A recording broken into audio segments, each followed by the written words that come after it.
Hello, everyone. My name is Erin Tinnen with the National Center on Domestic Violence, Trauma, and Mental Health. Thank you all so much for joining us today. Today's webinar is Culturally Specific Approaches to Trauma and Domestic Violence, hosted by the Family and Youth Services Bureau's Family Violence Prevention and Services Program, Women in Trauma Federal Partners Committee, and the National Center on Domestic Violence, Trauma, and Mental Health.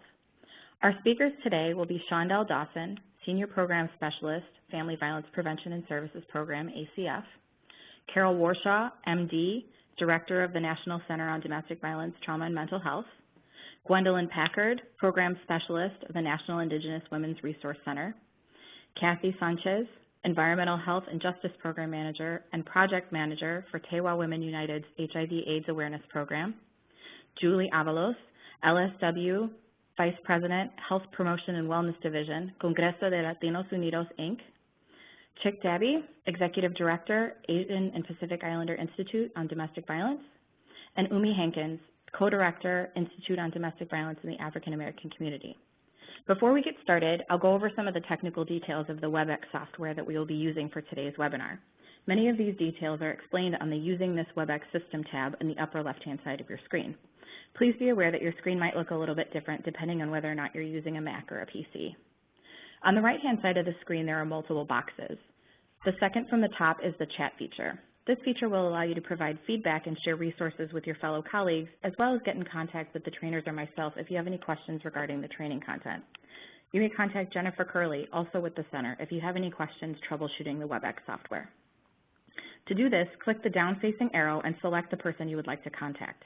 You will see a lot of options, but for this session, you'll want to select all participants if you would like to respond to a question from the trainer or contact me anytime during the session. You should click on Jennifer Curley to privately contact her if you are in need of troubleshooting the WebEx software. So let's test this chat feature. Will everyone please go to the chat box, click on all participants, type in the program you are calling from, and then press enter.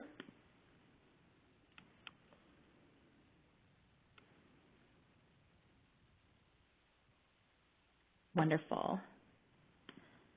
Excellent. As you all continue doing that, I will keep explaining instructions, so thank you very much. While folks can get a lot out of the chat feature, there are times when it moves really quickly and can feel a little bit distracting. If this is true for you, you can feel free to minimize the chat box by clicking the arrow next to where it says chat. You can always open it again with the same arrow if you choose. We will be providing live captioning during this webinar. Below the chat box, there is a media viewer box. This will contain the captions. If you do not want to see the captions, click on the down-facing arrow next to the word Media Viewer, the same way you might if you want to hide the chat box. At the end of the webinar, you'll be taken to a very brief evaluation. Please take a moment to let us know what was useful and what could have been better. If you get disconnected at any point, return to the email you received with the original webinar link and re-enter the training. Sometimes sound cuts in and out due to internet connection, so feel free to call in if that is a problem for you. If you're experiencing technical difficulties and are unable to contact early, you may call WebEx Tech Support to resolve any additional issues. That phone number is 1-866-229-3239, and we'll also post this in the chat box. Again, thank you so much for joining us today, and I will now turn the training over to Shondell. Good afternoon, everyone, and welcome. The Family Violence Prevention and Services Program, located in the Family and Youth Services Bureau, the Administration of Children and Families, along with the Women in Trauma Federal Partners Committee, are so pleased that you all could join us today for culturally specific approaches to trauma and domestic violence. As Jen mentioned, I'm Shondell Dawson, Senior Program Specialist with the Family Violence Prevention and Services Program.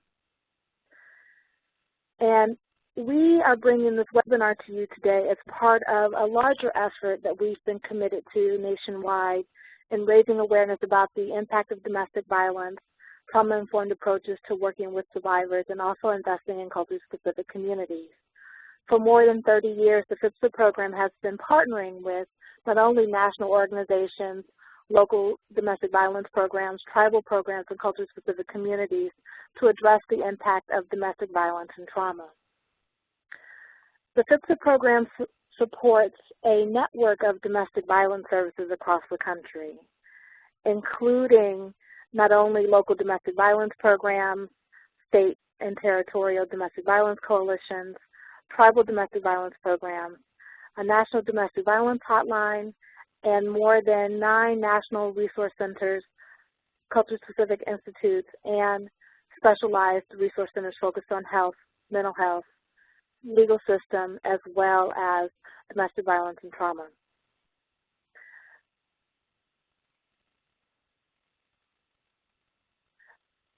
We reach more than 1.3 million adults, children, youth each year within our domestic violence services.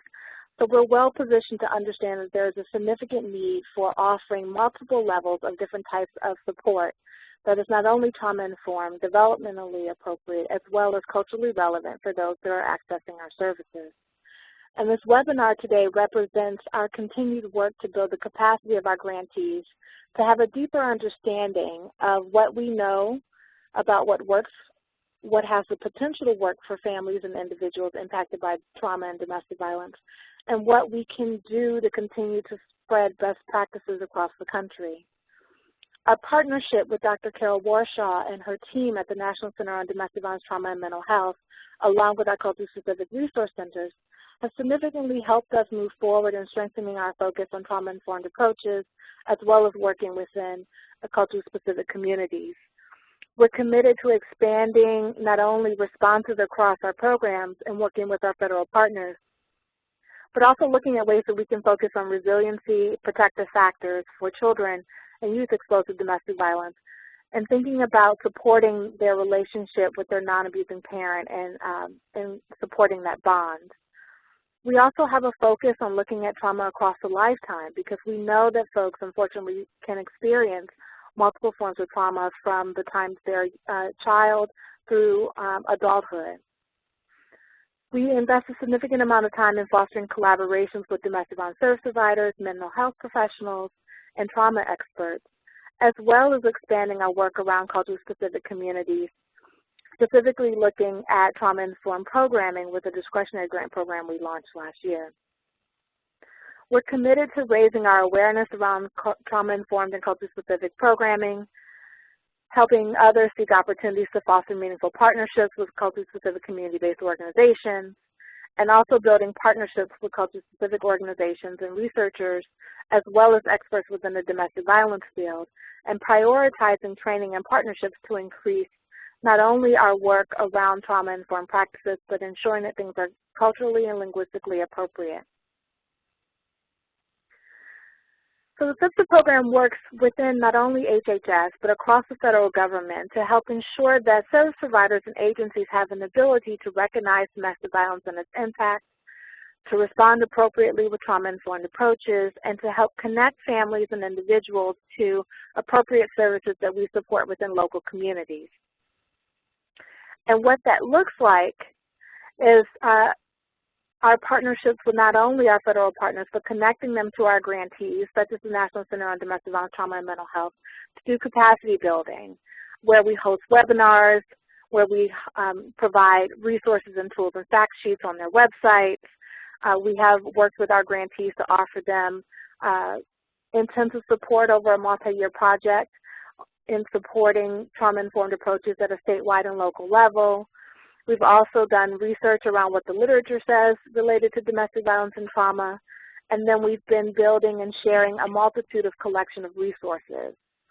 So we partner with our federal agencies to connect them to our grantees, to cross-share our expertise, and help ensure that we keep moving not only our field forward, but other fields that we know are accessing domestic violence survivors in terms of services that they deliver day to day, so that we can all be more informed about how we can work directly to meet the needs for survivors and their families, and ensuring that we're not offering up additional barriers in access to services. So you will hear a significant amount from many of our grantees today about the expertise that they have on working with survivors within culture-specific communities. We're very pleased that we have representatives from our culture-specific institutes that will be talking today. Please go and visit our website so that you can learn more about our grantees, not only our speakers for today, but how to access our state and territorial domestic violence coalitions, our state administrators, and our tribal programs, and learn more about the work that's happening with the National Domestic Violence Hotline, as well as training resources such as our e-learning module. And then you can learn more about the FIPSA program at learnaboutfipsa.com. We are very pleased and honored to be celebrating our 30th anniversary this year, and we have a website that we have put together that talks about the work, the broad work of our grantees over the last 30 years in working with communities.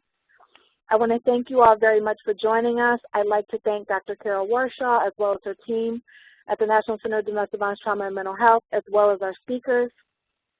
And I look forward to this presentation today, and I hope that you all find this webinar to be equally as helpful as we intend for it to be. So I'd now like to pass the floor to Dr. Carol Warshaw.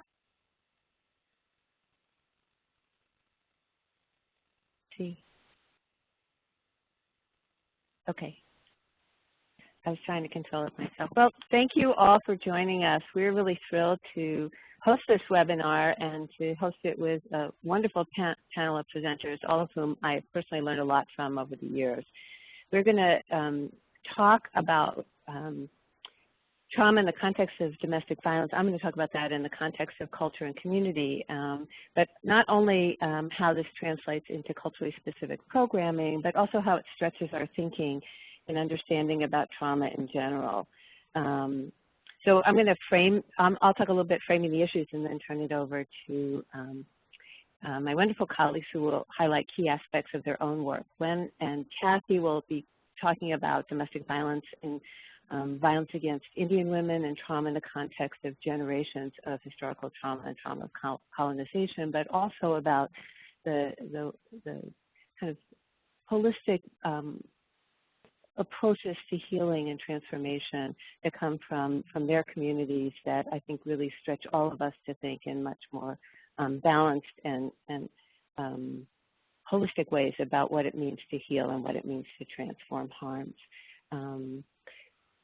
Julie is going to talk about a wonderful program, Congreso, that has incorporated a culturally specific trauma-informed approach, and we learned about Julie's program from a promising practices report that we're working on. Heather Phillips, our research manager, has been working very hard on that, and it'll be out very soon, where she and Mary Fabry, who used to be at the Kovler Center for Survivors of Torture, interviewed 48 programs around the country about promising practices and trauma-informed approaches to working with domestic violence survivors and their children, including programs that serve refugee survivors.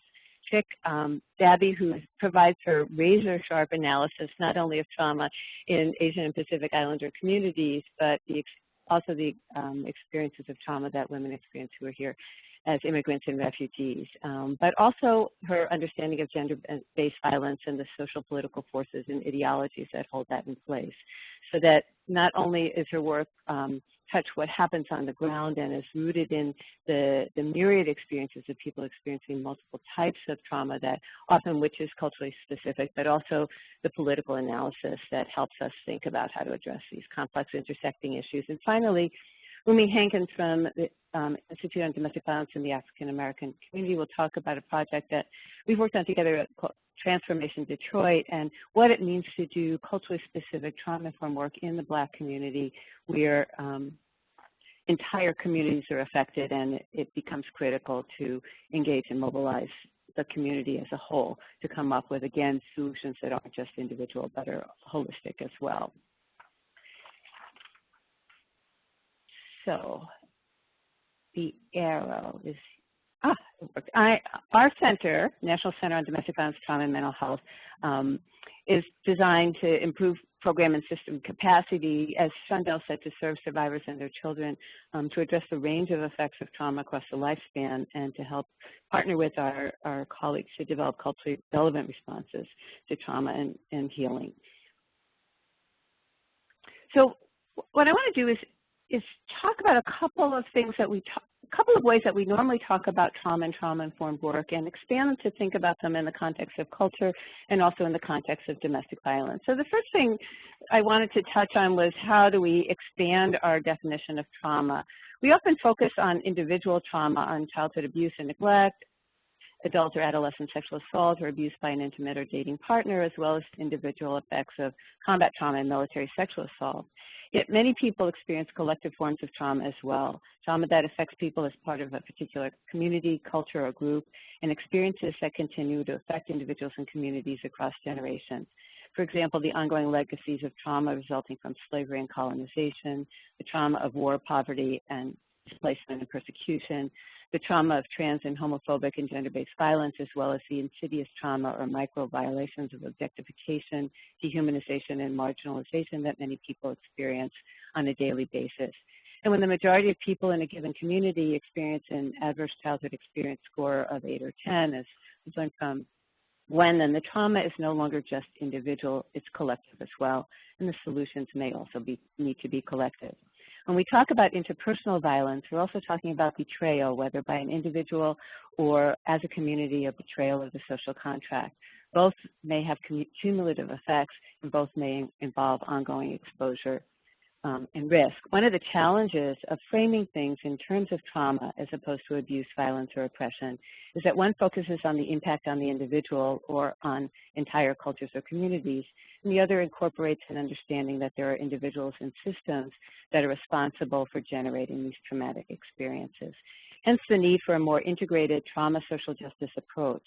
Understanding this in turn highlights the need for both individual and collective responses to mitigate these risks, heal from the effects, and transform the conditions that hold them in place. So when we think about the evolution of trauma theory, we've often talked about this in thinking about more clinical approaches to trauma, that the development of PTSD in the 1980s, and moving to an injury model, not what's wrong with you, but what happened to you. And for us, we think about not just what happened to you, which still focuses on what's wrong with you in a way, but who are you, and what are all the strengths and gifts that you bring, and what are all the strengths and resources that you draw on. But it's still an individual focus. What we've moved to in thinking about learning about complex developmental trauma is thinking about the multiple domains that make us human and all the ways that we can be affected by trauma. The reframing of the concept of borderline personality disorder, understanding what were viewed as symptoms as adaptations and survival strategies, and the importance of development and attachment and parenting relationships. But in the context of domestic violence, understanding that dyadic relationship has been really critical for remembering that what's most helpful to kids is supporting their attachment to the non-abusive caregiver, most likely their parent. But the new neuroscience research has allowed us to really make sense of the kinds of ways that we're affected by trauma, the understanding of neuroplasticity that's been such a hopeful, promising way of understanding that we can continue to change and grow, and the understanding of epigenetics of how our early life experiences actually affects our neural architecture in the developing brain. But all of these still focus on individual effects of trauma. Part of what was important about the complex trauma and some of the new neuroscience research was really looking at dyadic experiences, how early relationships are so critical for how we develop, how we manage stress, and the things that can also go wrong. It's part of what's led us to understand what it means to be trauma-informed and the importance of the relationships we create, that when the harm occurs in relationships, the healing often takes place in relationships as well. But when we think about this in terms of collective trauma and culturally specific approaches, one of the ways we're affected by trauma, when our trust has been betrayed, it may be harder to reach out to other people for help, and that creates dynamics that may make it challenging for us as providers. But when those systems have betrayed us as well, where the places we look to for help actually turn against us or were actually designed to harm us, we have to expand how we think about betrayal of trust. Similarly, when trusting and valuing ourselves has been disrupted by early traumatic experiences, what happens when we can't rely on our communities either, partly because of the devastation they've experienced and the disruptions to the social fabric. So another way we think about trauma is the capacity to manage our internal states in ways that don't create other difficulties. So things like using drugs or alcohol to manage the psychophysiological affect dysregulation that we might experience as a result of trauma also can be problematic when we're more likely to be incarcerated as a result of the things that we do to manage or cope, depending on our race and ethnicity and socioeconomic status. So again, it's not just talking about the psychophysiological effects, but what's happening in the social conditions that make a difference in how we're responded to and what resources and opportunities we have. One way we've been thinking about this is what's our center of gravity? Like who are the people that are so close to us that if they're harmed, we feel harmed too. Is it ourselves as an individual? Is it our children? Is it our partner, our family? Or is it our community and collective? And that we don't feel whole unless they feel whole as well. So it's thinking about all of this in a much broader way than we do when we think about evidence-based practice for trauma treatment. So again, what are those sources of meaning and support? One way of thinking about the neurosciences, we think about the epigenetic effects of trauma, but we don't talk about the epigenetic, the deeply resonant epigenetic changes that may be where our traditions and spirituality and the culturally specific healing practices that resonate with us are also part of what we carry with us over generations. So at the same time, when we're thinking about trauma in the context of domestic violence, we have to recognize that trauma puts women at greater risk for abuse by an intimate partner.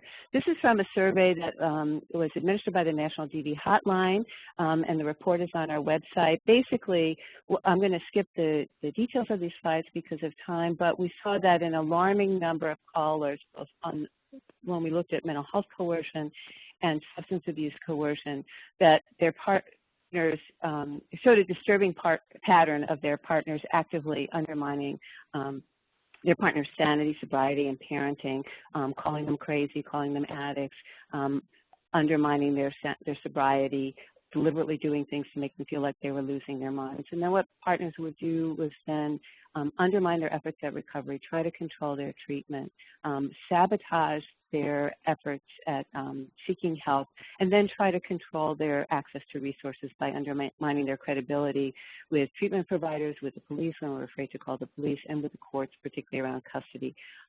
So we see that trauma-related effects increase people's risk, but it's the stigma and discrimination associated with mental health and substance use conditions that make it possible for an abusive partner to get away with this. So again, we're not talking just about the effects of trauma or the effects of an abuser's behavior, but also the effects of our bias as systems. So we know that trauma can affect access to resources and services. We also know that domestic violence can affect access to resources, and discrimination and lack of cultural achievement can. So are we talking about people just being triggered, or are they being re-victimized? And here's why it's so important to have not just a trauma lens. Without a trauma lens, services can be re-traumatizing, but without a DV lens, they can be endangering. Without a cultural lens, they may not be relevant or helpful. Without a human rights lens, they may not be accessible. And without a social justice lens, we're not going to change the conditions in the first place.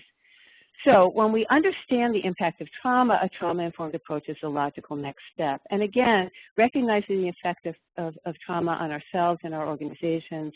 Julie's going to talk about the parallel process, but also on our communities, which Glenn and Kathy and Umi will talk about.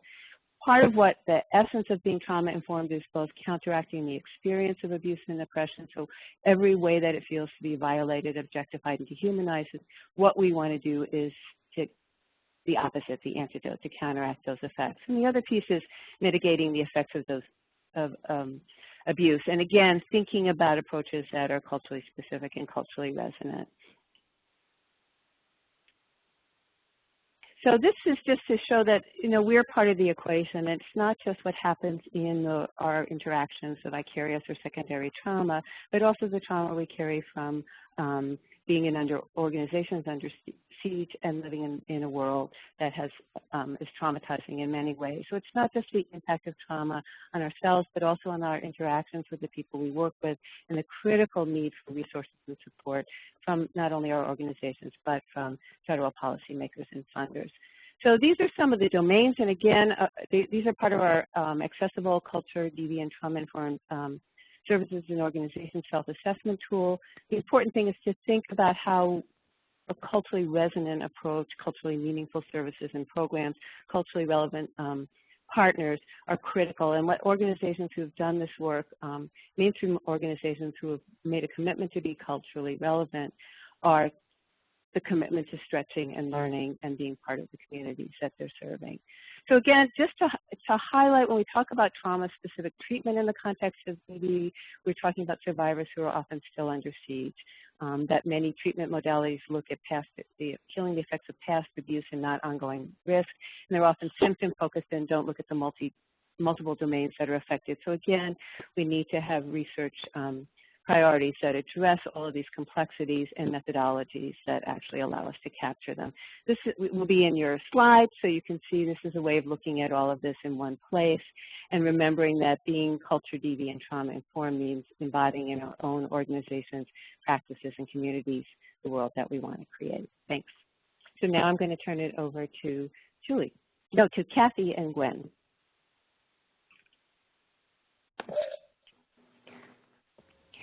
Hello, everyone. My name is Gwendolyn Packard. I'm a Yanktawan Dakota and a program specialist with the National Indigenous Women's Resource Center. The National Indigenous Women's Resource Center is dedicated to strengthening the sovereignty of tribal nations by enhancing and increasing safety for Native women and their children. I guess are our slides up there yet? Okay, thank you. Since our beginning in fiscal year 2012, NIWRC has been working closely with the National Center on Domestic Violence, Trauma, and Mental Health on presentation and training on the significance of understanding trauma and incorporating trauma-informed care in working with women and children who are living with domestic violence. There's a long history of trauma in Indian country. Indian people experience and are living with multiple layers of trauma, such as the trauma we experience as a direct result of our colonization, referred to as historical trauma, which resulted in the physical, emotional, mental, and spiritual wounding of our nations. Trauma is part of our legacy, but it's not just historical or in the past, but very much a part of our present reality in terms of the extreme poverty many Indigenous people are living, and with the racism experienced by many Indigenous people today. There's a lot of violence in tribal communities, bullying, gangs, drugs, child abuse, neglect. This also extends to environmental issues. Many of our tribal nations are located next to uranium mines, nuclear waste storage, and in the path of the pipeline. And for Indigenous women, there's the trauma from living with domestic violence, of which we experience some of the highest rates nationally for domestic and sexual violence, stalking, dating violence, and homicide. D. Bigfoot's diagram illustrates much of these conditions. D. Bigfoot heads up the Indian Country Childhood Trauma Center as part of the University of Oklahoma. Oh, sorry. In introducing and talking about trauma-informed care with tribal domestic violence programs and shelters, we heard quite frequently that we are already doing this, we're just not calling it that. Trauma is a huge consideration in working with tribal domestic violence programs and shelters, and that being trauma-informed is really being culturally informed. There are many examples of how trauma-informed work is incorporated in tribal domestic violence programming, such as creating a welcoming environment, honoring women, supporting and respecting their choices, treating them with dignity and respect, offering sage and sweetgrass and something to drink in a warm, caring, and safe environment, modeling traditional behavior, promoting cross-cultural awareness, and sharing cultural practices unique to each tribe, offering traditional ceremonies and access to sacred medicines, and making relatives. Before I introduce Kathy Sanchez, let me leave you with this Indigenous proverb. If the emotional, mental, physical, and spiritual well-being of a woman is intact, so too is that of her family, community, and society. Thank you. Now let me introduce Kathy Sanchez, founding mother of Tewa Women United. Kathy is someone that I deeply admire. I met her when I first moved to New Mexico 20 years ago, and through the years she has been a teacher and an inspiration to me with all the amazing work she's doing in her community. Please join me in welcoming Kathy Sanchez. Thank you for allowing me to be with the group today. I want to share some information that has come through from asking in prayer and in moving towards the energy of finding ways to help our women and children. We begin in prayer to ask Creator, our creative spirits, to guide us, to give us strength, and to help us heal as we look to the past, assess where we are now, and to help us to touch and hear the heartbeat of Mother Earth. All this for the futuring of all peoples to 1,000 years and more. Mother Earth, please hear us and love us. Buddha. So the new vision is that we've been living truth from the heart. Now we want to extend that to living truth with the heartbeat of Mother Earth, because we are children of this world of Mother, and our Mother is Mother Earth, and what happens to her also happens to us.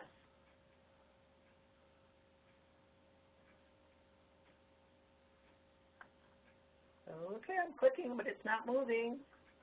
Oh, there it is. Okay, so the trauma rocks that I'm going to be sharing with you is a cumulative story, a collective story of our generations as we have experienced it. And as we know, the culture of violence was forcibly incorporated into our story. Rocks recorded it, water and air recorded it, and our collective memory. Our souls were wounded, and this was recorded. And it will be held by our children if we do not uncover our shattered lives, the trauma, the fear, the anger, the anguish that we are holding in our bodies, in our cellular memory. And it brings us back, and we want to bring back our collective wholeness of that loving, caring, and nurturing relationships. And our vision is towards that 1,000 years from now, our children, our families, our communities will be well. So to understand the prevalence of violence in any country, we must also know the root causes. And as stated before, these were mentioned. But the internalization of this soul wounding leads to exponential harm. And that's what I'm going to be explaining, how we come into knowing exponential harm and how that sense of hopelessness leads to a lot of the risky and violent behaviors.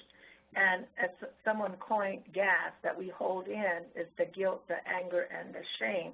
And I will explain that as we're going through the slides. So this is the historical trauma and the unspoken story.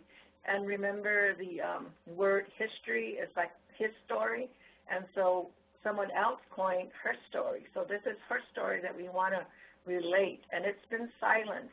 And so all these things that are here are the things that my great-grandmother held within her. All these things are within the time frame of her being alive and seeing it. And when she was with us, she lived to be like 95 and more. And so all these traumas, one of them, three of them, I'll use the number 3, are put into her bag. And I'm going to use plastic bags because it's like inside of us. The collective stories are these. The first generations are rocks, and the rocks are put inside a plastic bag, and these 3 soul woundings have been silenced, and so the plastic bags are sealed. And so the next generation, without speaking to them or letting them know or being told you don't speak about what harm's been done to you, or else they'll come and get you yet. And so we're not free of that culture of violence. It is still it's still happening to us. So the first generation, there's 3 rocks, are placed inside the second generation, and so exponentially those 3, because they're like ourselves, it's multiplied. 3 times 3 equals 9. So the second generation, my grandparents received these rocks, not being told about it, but you could hear the cries, you could hear the pain, you could see it in their eyes, but they wouldn't speak about it because they didn't want to say they were the cause of promoting that harm, but they were holding it. And as we are children of sitting alongside, and I'll show that picture later, of hearing their stories or hearing their prayers so that these things wouldn't be perpetrated on them again. But the pain is silence given and to the next generation. So this slide shows the second to the third generation, and the chairs are in a row because it's representing the transferring of that pain and sorrow without speaking, without explanation. And so it's being handed down to the younger and younger generations. And so they're just tapped on the shoulder, given the bag, they put it in their bag, and then it's sealed again. So that's 3 times 3 times 3 equals 27 of that soul wounding that is being shared. But the soul wounding also makes you vulnerable to act out and to do things, thinking that by doing those actions you're keeping that secret. But the children are sitting on the floor on the side watching and trying to make sense of this. And so the next generation, the third to the fourth generation, and the bags are plastic bags that each generation holds. So the third to the fourth generation is 3 times 3 times 3 times 3, 81, and it's growing and it's brewing. And so you get that third generation of my mother. That would be like the third generation and what she did. So you'll notice that the chair for the second and the first are not having people sit in them because they might have already crossed over and it's not, they're already in a next world level. And so my mom, in order to heal or in order to try to understand that pain, she started really drinking and self-medicating during that time. And we as children were wondering, you know, what did we do? Why is this happening? Or she would get mad at us and say, don't talk to those people. And we didn't know why or what was inside or what was hurting her that she wouldn't tell us, but she would cry, but she'd be happy when she was drinking. And what did that mean or do to us? And so the pain is growing and it's being sealed as it's handed to the next generation.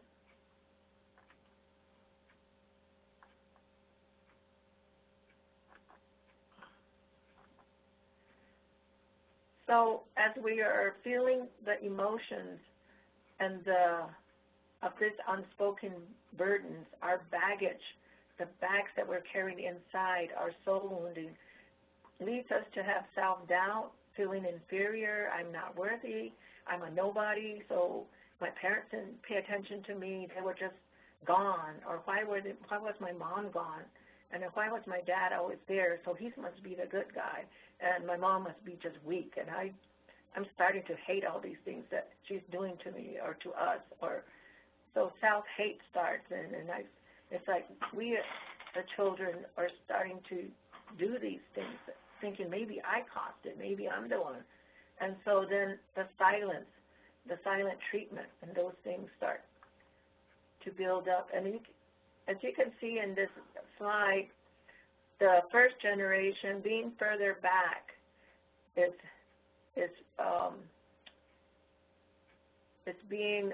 their pain is being brought forward to the next generation, the third, the second, the third, the fourth, and the bags are growing heavier and heavier. And as you'll notice, the fourth, the fifth generation, they're getting younger.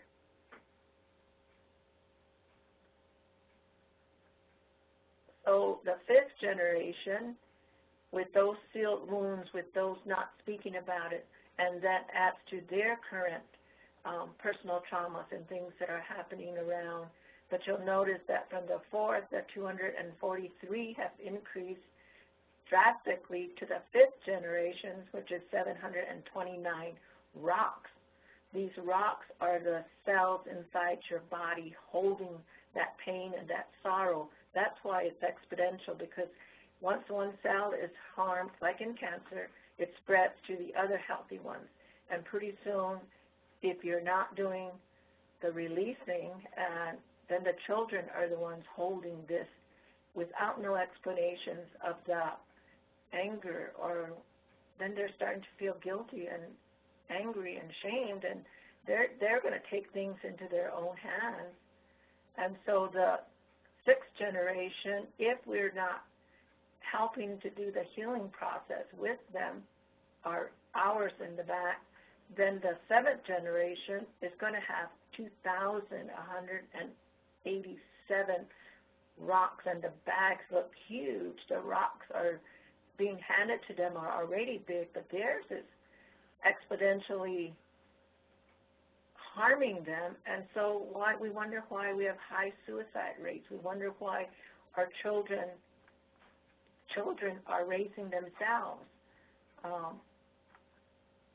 And so in order to end visually in using the rocks, in ending that hatefulness, because it turns to hate if you're not able to get to those wounds, if you're not able to deal with them, because then you start, and I've heard my own daughter tell me, Mom, I hate you for what you've done to me. But it's that harming that has to be dealt with. And so I really do call it emotional vomit, because when we cry and when we let it out, we're vomiting all that, and we're asking Mother Earth and our Creator to help us, because these are normal rocks. Why are they being visually represented in our body? Once we do the vomit, we need to reach back to our core values. What are they? What got us through as a culture? Winnesaya means together we were helping each other. What happened to that? Reciprocity. Woatsi is being alive with our purposeful intention. Where did we lose that, or how do we gain it back? And we know that we was in Wabitum, honoring male and female ancestral energies in us is what we need to call back, to ask in prayer. And so when we see our gatherings, our dances, our singing, our groups, our women, we join back into that wellness. And we, at Te Women United, we're trying to really have the safe spaces for Indigenous women to uncover that power and the strength that we have, that we all possess, if we're going to make changes in ourselves, our families, and our communities.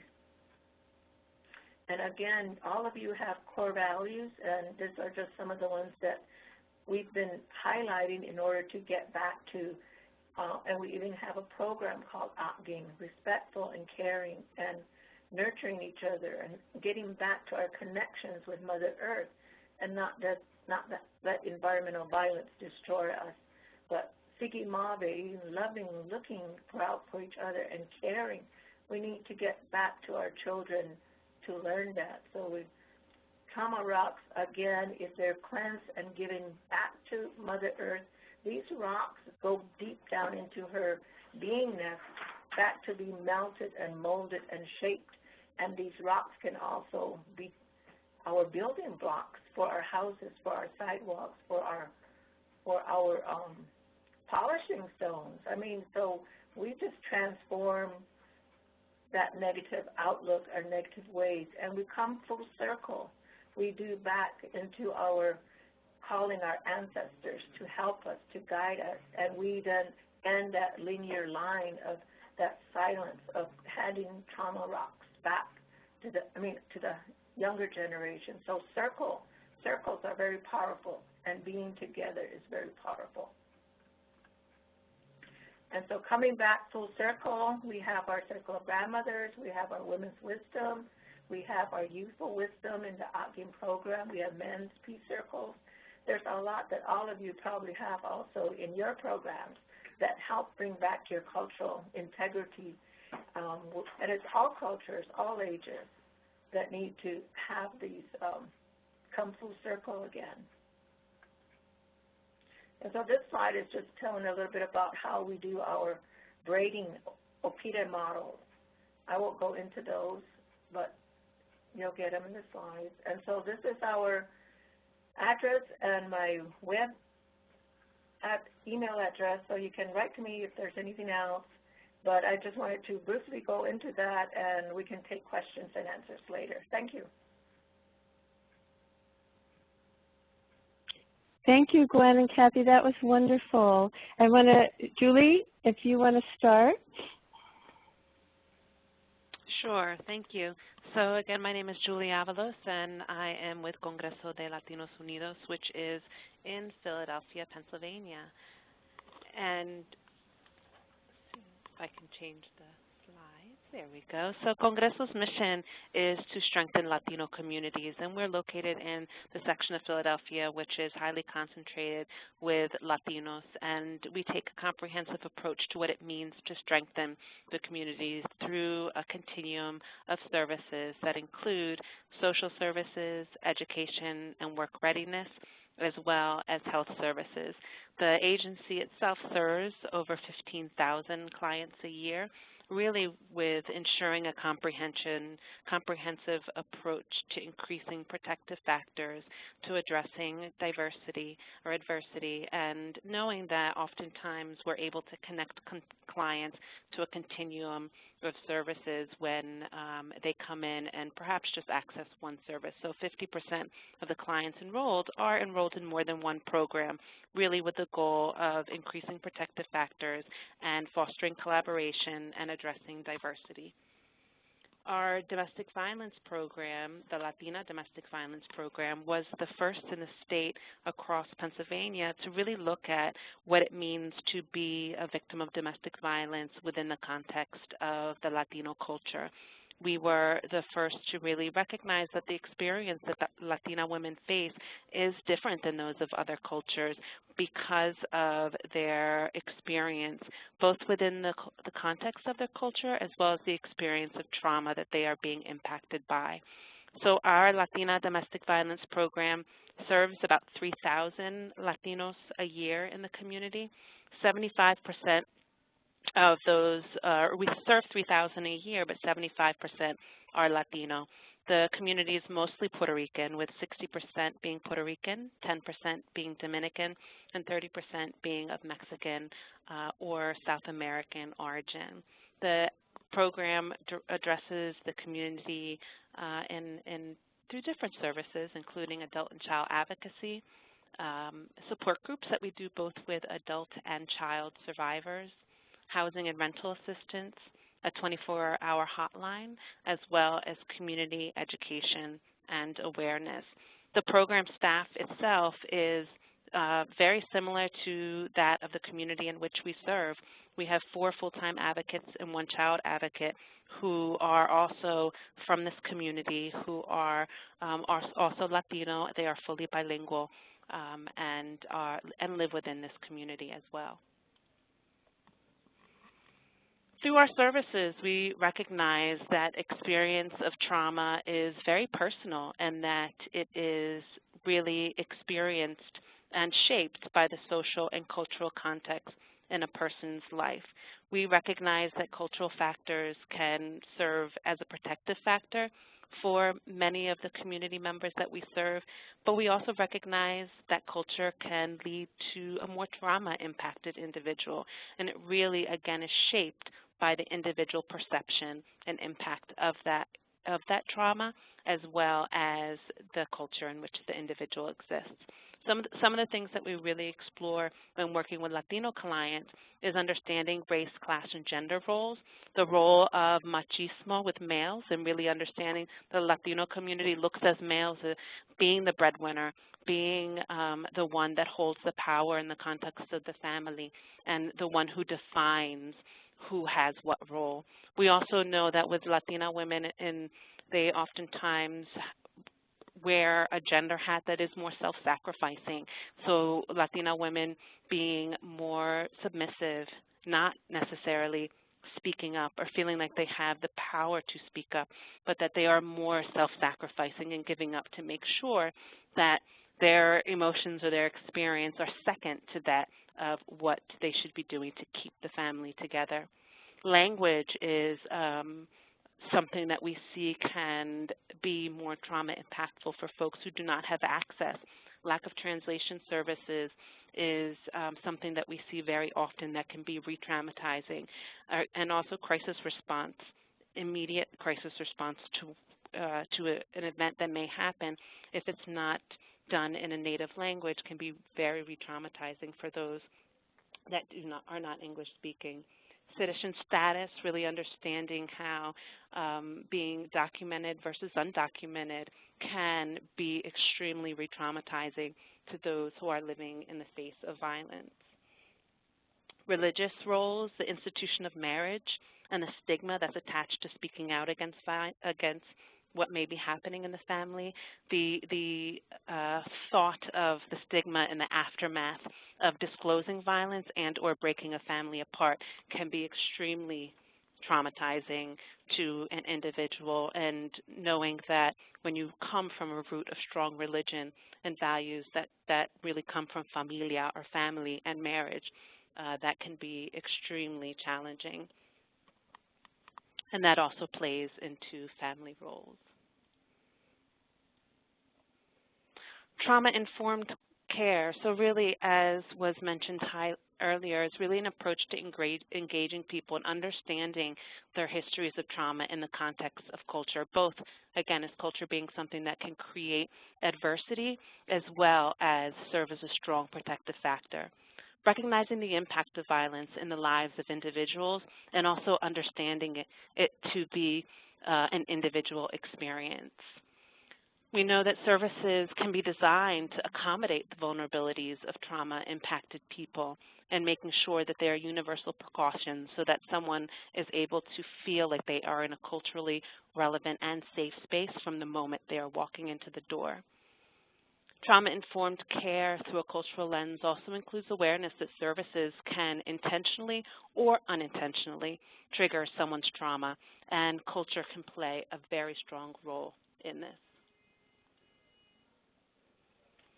So specifically within our program, within the Latina Domestic Violence Program at Congreso, what we've done over the last couple years is really recognizing one, and I'll talk a little bit about the process of supporting staff to ensure that they are able to be culturally relevant as well as trauma-informed, but also thinking through specific interventions that we can provide on the program level.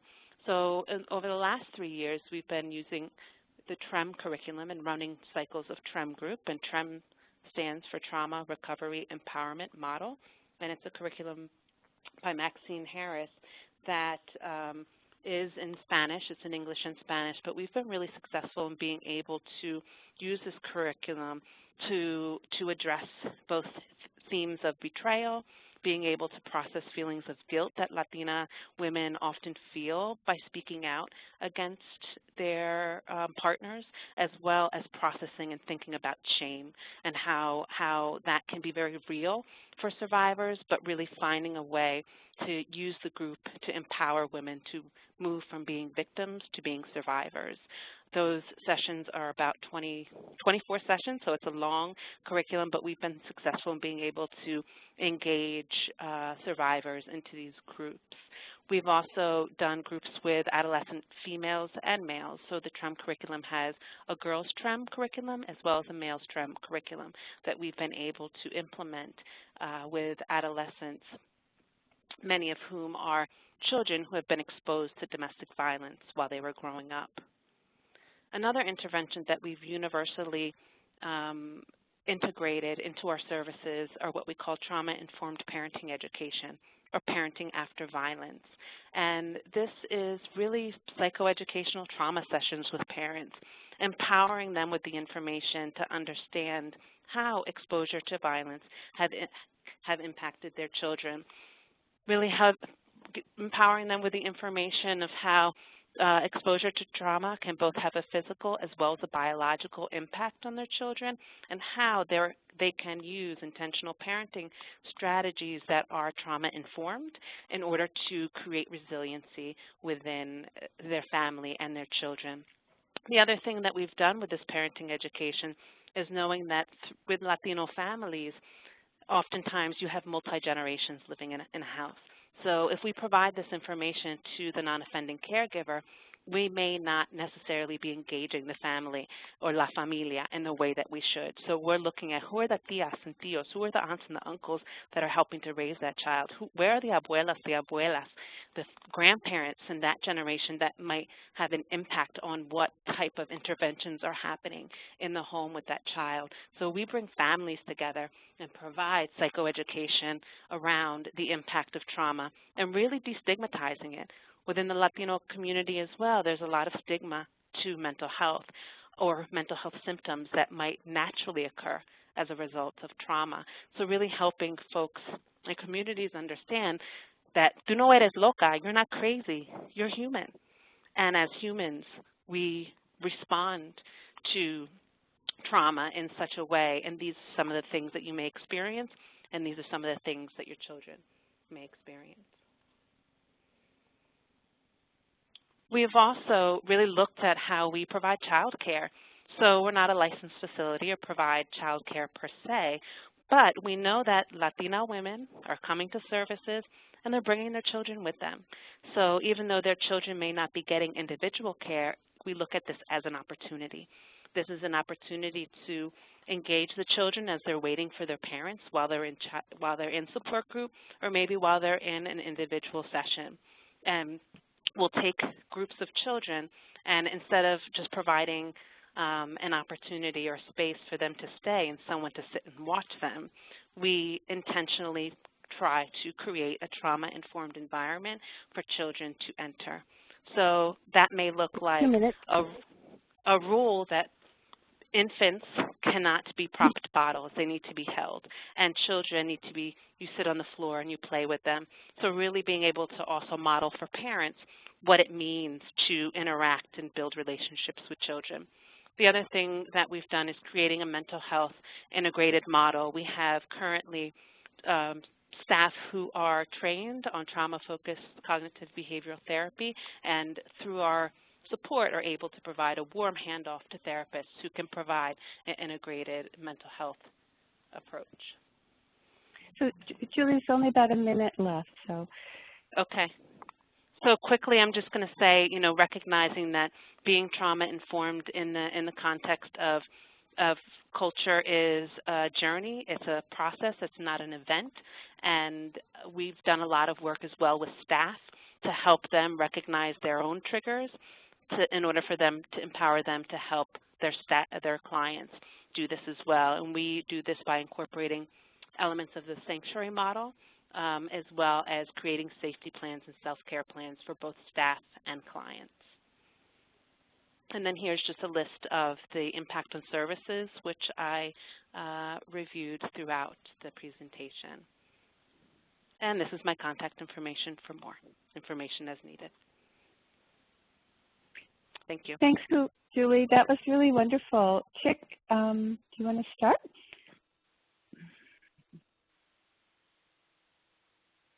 Pacific Islander Institute on Domestic Violence. I want to thank everybody, and especially the FIPSA office, for drawing attention to domestic violence and trauma throughout federal, state, and local agencies. I want to also say it's an honor to be amongst all these experts and movement builders who are so connected to our communities. I will be discussing the Asian Pacific Islander Institute's analysis of culture and trauma and how this analysis guides trauma-informed advocacy. So our analysis includes the context of victimization, perpetration, oppression, help-seeking, and healing. Because we are talking about culturally specific approaches, I will be looking at 3 sets of culture. In general, we always assume that when we're talking about culture, we're talking about ethnic or identity-specific cultures, but I want to draw our attention to these 3 domains of culture. The first is the culture of gender-based violence that we all live in, the culture of ethnic and identity-specific communities, and third, the culture of systems that we engage with as we advocate. Therefore, culturally specific trauma-informed care means for us identifying and addressing how these intersections, how these intersecting contexts contribute to trauma histories and how they guide our understanding of well-being. So first, I'll turn to the culture of gender-based violence and sexism.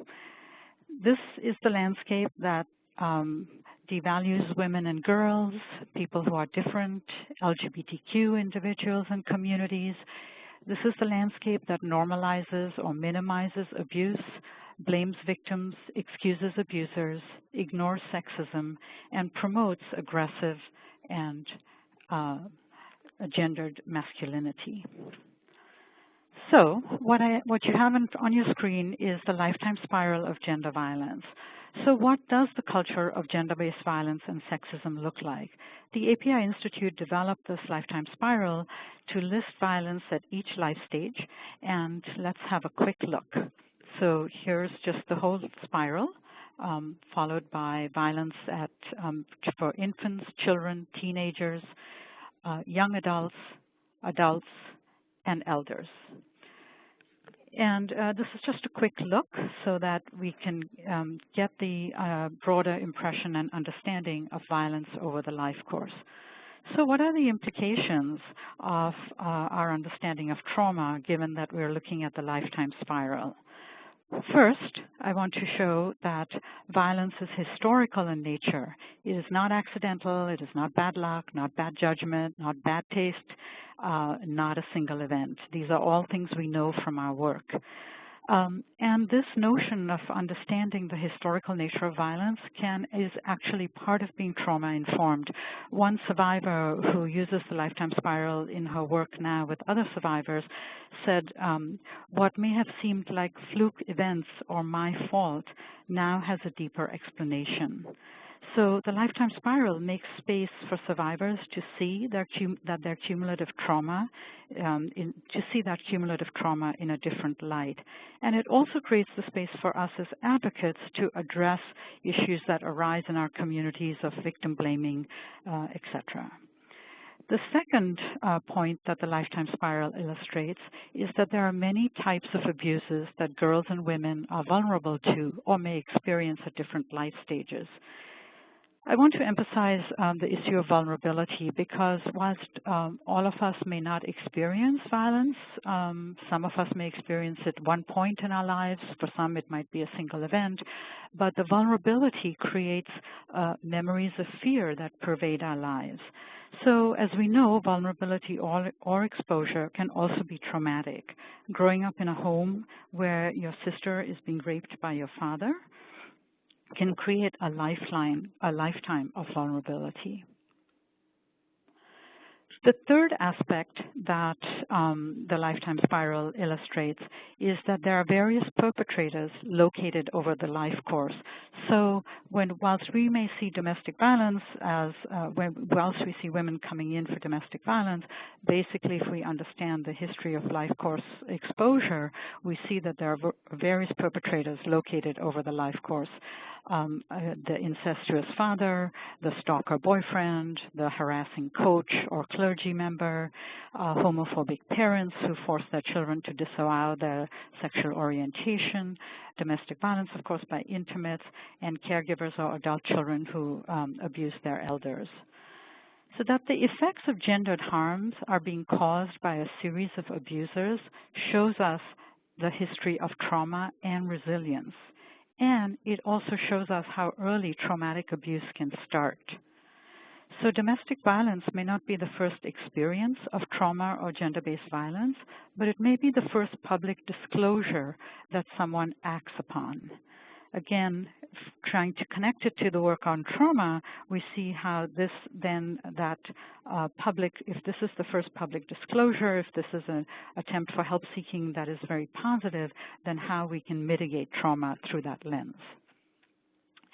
The next aspect of culture, the next domain of culture I want to talk about is the culture of ethnicity and identity-specific communities. This is how we often think about culture. So all ethnic groups, of course, have cultural identities and have culture. Culture is a positive force for many of us. It contains the histories of our people that include the traditions, struggles, achievements, and triumphs. Cultures nourish pride, resilience, belonging, intersectional identities, connection to community. But culture is also a negative force. The harms that can come from prescribing and maintaining traditional patriarchal gender norms, defining transgressions from these norms, and culture takes on the role of patrolling the boundaries of what is and isn't culturally acceptable.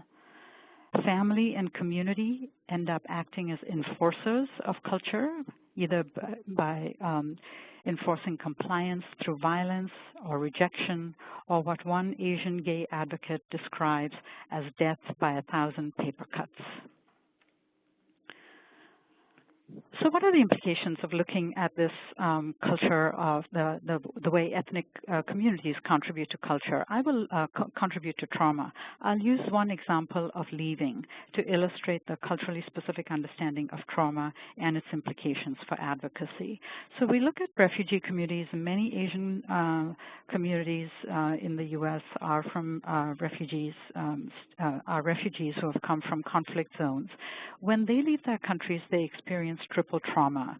The trauma associated with conflict in the home country, where often there are high levels of sexual violence now, trauma connected to transit on dangerous routes, and in refugee camps where people live for years, 14 years, 30 years, 40 years, and then resettlement in the new country. Add to this community attitudes to domestic violence survivors and community attitudes to survivors leaving, which often include victim blaming, rejection for supposedly betraying gendered cultural norms, visiting dishonor, and shame on the family. So what are the implications for trauma-informed advocacy in this instance?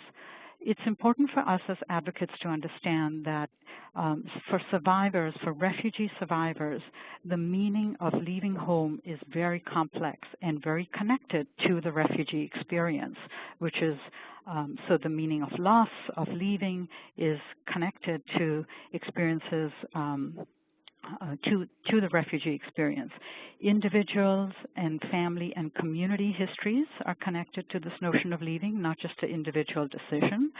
The assessment of danger is different. The domestic violence, the danger posed by being in a domestic violence situation may not look as high, and is certainly not compared to the life and death dangers that one faces in war zones.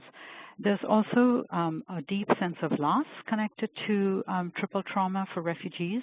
Many people leave home. They leave behind an ailing parent who they'll never see again. They may lose a child to dehydration on the journey. So there are many losses connected to that journey. And what we see as advocates is that many refugees do not want to focus on the first two aspects of the trauma, but they really want to focus on resettlement trauma. And they often wait years to discuss the trauma connected to conflict zones and to the transit and to their journeys.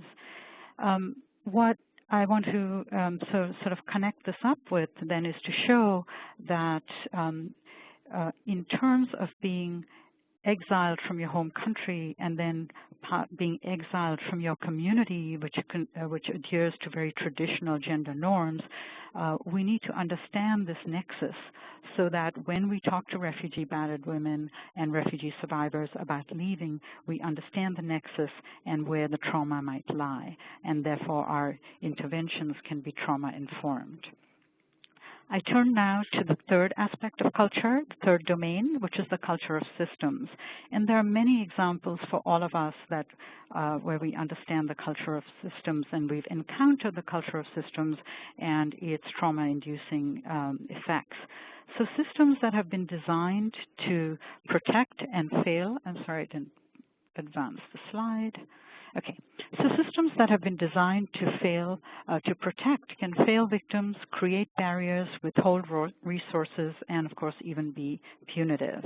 Let me just give you a few examples where system failures can generate trauma.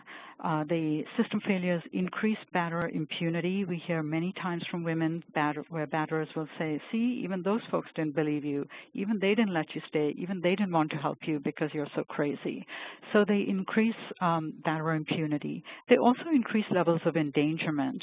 And a very specific example is for survivors with limited English proficiency, and when interpreters are not used, battered women can end up being arrested as perpetrators because the batterer is interpreting. They can be killed because the police don't understand the level of danger, or they risk losing their children. So there are many harms connected to the lack of adequate interpretation services for limited English proficient survivors. Institutional racism and anti-immigrant policies, we all know the legacy of this and how as system failures generate this racism and remind us of the racism that leads to a lot of mistrust and reluctance to use the services. They also decrease, systems failures decrease survivor autonomy, they decrease the efficacy of service providers who are advocating for their clients, and they jeopardize mothers' access to their children. Just 2 minutes. So, quickly, yeah. So trauma implications of help seeking, just to conclude, what we know from research and anecdote is that past experiences influence current attempts. Negative past experiences of help seeking can have an inhibitory effect on seeking help in the present. So by the time people come to our programs, not only do they have histories of abuse, but they have histories of help seeking that can be negative or positive. And just some quick examples, when there's exposure to multiple forms of familial abuses and abusers, it shrinks the pool of potential helpers and permits the abuse to continue unabated. Some of the rocks that Keva was talking about. Victim blaming and support for abusers by community and family diminishes women's autonomy, and societal oppressions diminish access and increase barriers to services. So I want to end by reminding us about how we are mitigating trauma by understanding our work. We looked at the culture of gender-based violence and sexism, but in our work we are engaged in changing an understanding of violence. We've changed the definition of domestic violence. We're increasing awareness, laws, and building movements. When we look at the culture of ethnic communities from our trauma-informed lens, we are engaged in changing cultural norms, resisting patriarchy, organizing our communities, and strengthening culturally specific trauma-informed advocacy. And when we look at the culture of systems, we are collaborating so systems become gateways, not barriers, to services, and become gateways to services and to justice.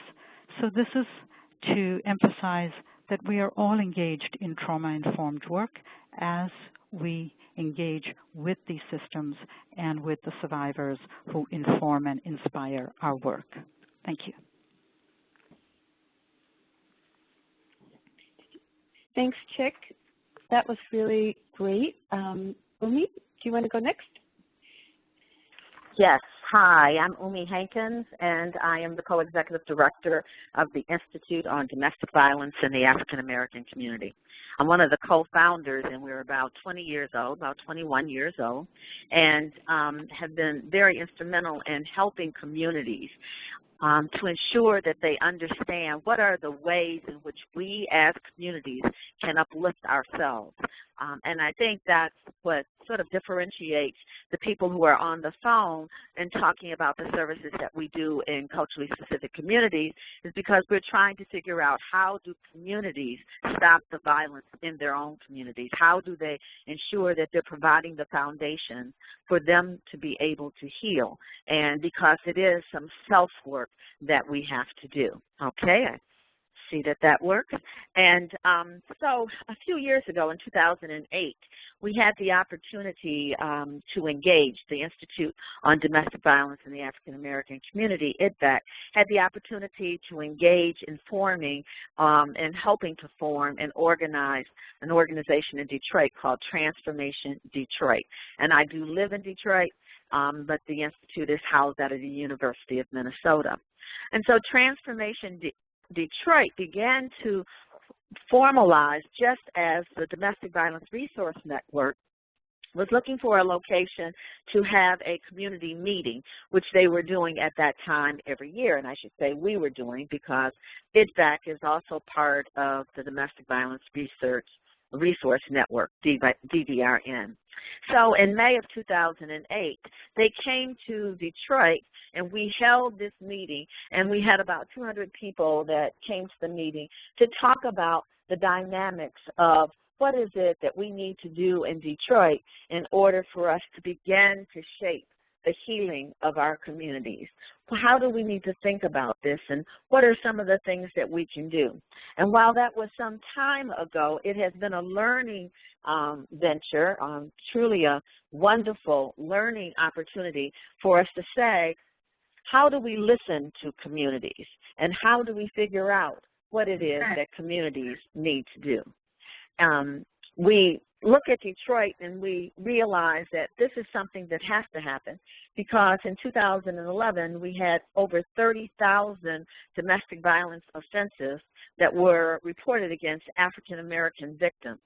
And we also had 7,300 domestic violence warrants that were issued, which are very low considering that we had 30,000 offenses that were reported.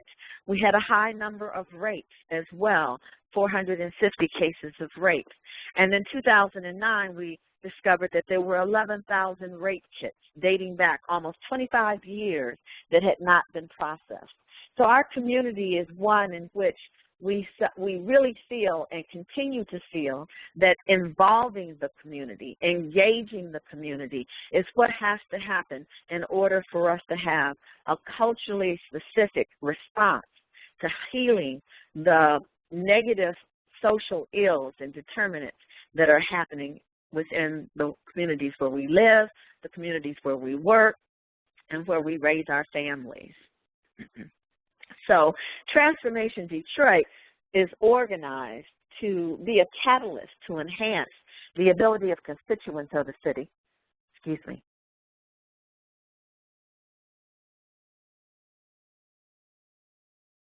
Sorry, I had to cough. I didn't want you to hear that. So we're a catalyst, and what we want to do then is to meet with our allies and members of our communities, a broad number of members of our community, so that we can say, how do we have safe, healthy, and prosperous families and communities? To go beyond this issue of empowerment, but to talk about how do we achieve this issue of well-being? How do we heal from the overwhelming issues that impact our community on a daily basis?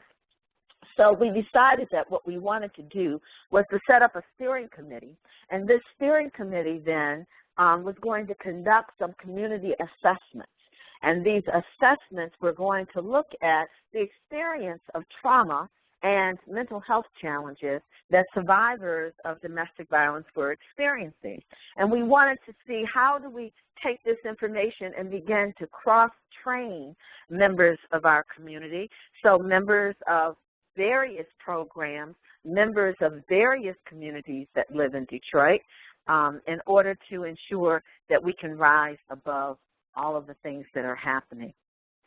In the community assessments that we participated in with the community, we had, they were really like listening sessions where we wanted to sit down with the community. Transformation Detroit, the Institute on Domestic Violence in the African American Community, we wanted to sit down with members of this community and say, what is it that you're seeing? What is it that's happening in the Detroit community? So we listened to mental health service providers, and from a broad range of areas of work that they participate in. And then we also listened to victims' voices and going through this. I think there was a slide missing because that I left out, because in addition to listening to their voices, we listened to the legal service field. So judges, prosecutors, attorneys, legal assistants, and then we listened to specifically domestic violence advocates, and mental health therapists. And so although they were mental health therapists as well, they specifically were working in the domestic violence field. And we wanted to hear the broad range of issues that were brought forth. Okay, so in the themes that were brought up after conducting several of these listening sessions where we wanted to learn what kinds of things were going on, what the gaps are, what are the specific needs of the community, what's the understanding. And I think that was the biggest thing that came forth. What is the local community's understanding of what is happening and what needs to go forth at this point? So one of the themes or lessons learned was that there's a limited amount of resources that exist in the city of Detroit. While we have almost 800,000 people that reside here, then we only have one shelter in our community, one recognized shelter that has less than 60 beds. That we don't have long-term or really short-term good quality mental health services. There are mental health services, but they're mostly outpatient. There's no residential services for that, and that survivors are not even connecting with the services that exist to a large extent. That's not to say that there aren't survivors that are connecting. It's just that given the prevalence of the violence that's happening in our community, the majority of them are not connecting. And as was said before, for Black members of the community, connecting to these services can bring with it stigma. It can bring with it this negative sense that there's something wrong with you. If you're going to a mental health service provider, then there's something wrong with you, as opposed to something has happened within our culture, something that has happened within our historical way in which we have lived in the society, and therefore there are layers of trauma that need to be peeled back, but we don't recognize that. I think another significant thing that was learned was that there isn't a lot of permanent housing available for individuals, and therefore the use of shelter was really critical in emergency situations, but we have limited amount of shelter available. We learned that programs are operating in silos and that clients do not have access to services. So what do I mean by silos? I mean the domestic violence programs are dealing with issues of domestic violence, and the mental health community is dealing with just those things of mental health, but not necessarily combining the healing that's needed for both. And then there was this recognition that those weren't the only types of things that we needed to heal from, that the clients were being labeled as they were having mental health diagnosis, and that was having a negative impact on their accessibility to services. And so the stigma was then being used by batterers to say, see, I told you were crazy. You've always been crazy. Look at you. Look at how you're acting. You're crazy. And therefore, that was a confirmation for these survivors that had been members of this class of people that have experienced so much oppression over their life course and over the history of time, that this crazy feeling that they have is now being diagnosed as they are crazy. We also know that survivors have multiple forms of trauma that they're suffering from. And so we think of domestic violence, we think of sexual assault, and we label those things as being the ones which we should look at. But really, we also have this issue of poverty. And what is the trauma that's incurred there? And what about incarceration? How do you what's the trauma in being uprooted from your community and incarcerated? And what about your children being taken by the child welfare system, or experiences of homelessness, or this overriding experience of oppression that happens within communities of color, and in particular Black people, constantly, daily in our lives? I always like to say that Black people talk about being Black every day, and that's part of our culture because of the historical way in which we've experienced trauma and oppression throughout our history. And so when we combine those things, another area, of course, is HIV/AIDS. And I wanted to mention all these things because these are factors in which we are disproportionately represented on social ills and in social determinants. So it's not just domestic violence and it's not just the sexual assault, but it's the intersection of all of those things that are layering and creating a tremendous amount of trauma in our life that is prohibiting us from being able to seek out services and also to heal from the conflicts that are going on. Additional themes included survivors are acknowledged, the survivors acknowledge that there's generational issues of trauma and mental health challenges within their families. So one thing a client said was, some clients are almost begging for mental health assistance or even just a workshop in how can I overcome these issues. Another participant said, some clients openly express their need for help coping with family histories of mental illness. And another, it's not just the victims, but perpetrators also have unaddressed trauma that the victims are trying to stand by their man and help them live through the trauma that they are experiencing. We know that survivors are heavily medicated and are therefore considered, untrustworthy, that they're not respected, that they cannot, their judgment is not seen as something that can be dependable. So if you have these layers of trauma that are going on, and I got to tell you, if I had trauma to this degree. About 2 minutes. Thank you very much.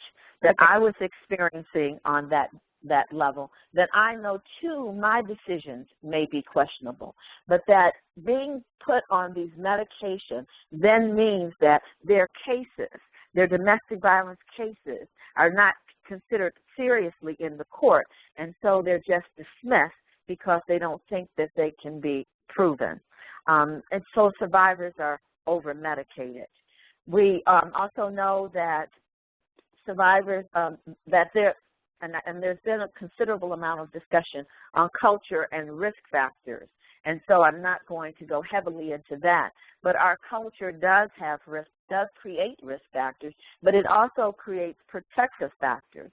So the church in itself, while it's a cultural factor, may be a risk factor in the way in which they're saying that you should be a godly woman. It also creates an opportunity for people to heal, for people to have hope. And so our participants were very good in bringing out those points. Another thing that came up was this issue of prisons, that prisons were considered some of the best mental health services that we have in the community. And so people who are incarcerated they have housing, they're given all these services, but of course it's also creating a tremendous amount of trauma and stress that you're incarcerated and getting those services under that circumstance. And that advocates themselves that are helping then are also advocates and therapists experiencing trauma as they are helping individuals. So whether it is the trauma from vicarious trauma or their own trauma from being victims of domestic violence, from being majority members of the Black community that are also impacted by this. So we do want to increase our awareness of trauma. Wrap it up. Yes, now. We want to increase our awareness of the trauma. We want to make sure that we engage our community and find ways in order for them to be able to address and to heal from what's happening in their communities. Thank you. Thanks, Umi, and thanks, everyone. We only have about a minute left before the wrap-up by Chandel and Aaron. So if there are questions that people want to ask or maybe write in, and then we'll try to respond to those after the webinar.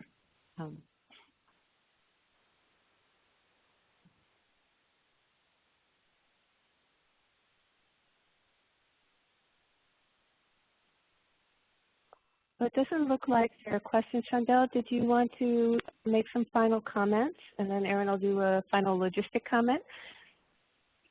Sounds good. I just want to thank everyone for participating today. The FIPSA program is extremely proud of the information that was shared.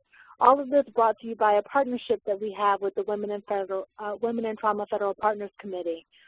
The work we do with our culture-specific institutes and resource centers and the relationships that they have, as well as the National Center on Domestic Violence, Trauma, and Mental Health, as well as all of our grantees.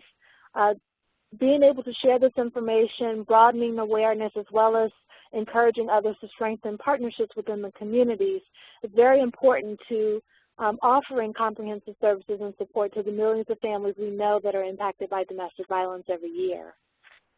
So this webinar is the third webinar in a series that the Women in Trauma and Federal Partners Committee has been hosting throughout this year. Additional webinar archives can be found at the National Center on Trauma-Informed Care. We will send out that link in the follow-up email. I want to thank the co-chairs of the Women in Trauma Committee, Carol Boyer as well as Mary Blake, for their continued partnership and leadership. I also want to thank our fabulous speakers today, Gwen Packard, Kathy, Julie, Chick, as well as Umi, for sharing all of the wonderful information about the insights into the work that you all are doing on behalf of the communities and that you're working with. Thank you all very much for your time. We will follow up with slides, resources, and links. I know many of you have questions about those. They will come out via email. We appreciate you continuing to support this work and thinking about ways to meaningfully address trauma in the context of not only intimate partner violence, but the cultural perspective in which an individual may be experiencing as well. And now I'd like to pass the floor back to Erin. Excellent. Thank you so much. I want to thank all of our presenters again today for doing such an exceptional job. Thank you to Caption Colorado for providing today's captioning, and thank you to Jen Curley for making the webinar run so smoothly. Last but not least, thank you all for spending your time with the center. Within the next week, I will send you all a follow-up email with a link to a recording of today's webinar, in addition to all of the slides and handouts that our presenters referenced, all of which will be available on our website. You will also receive a certificate of attendance for your time today. At the end of the webinar, you will be taken to a very brief evaluation. If you could please take a moment to let us know what was useful and what could have been better, it would be greatly appreciated. Thank you all again, and we hope you have a wonderful afternoon. Thanks, Erin.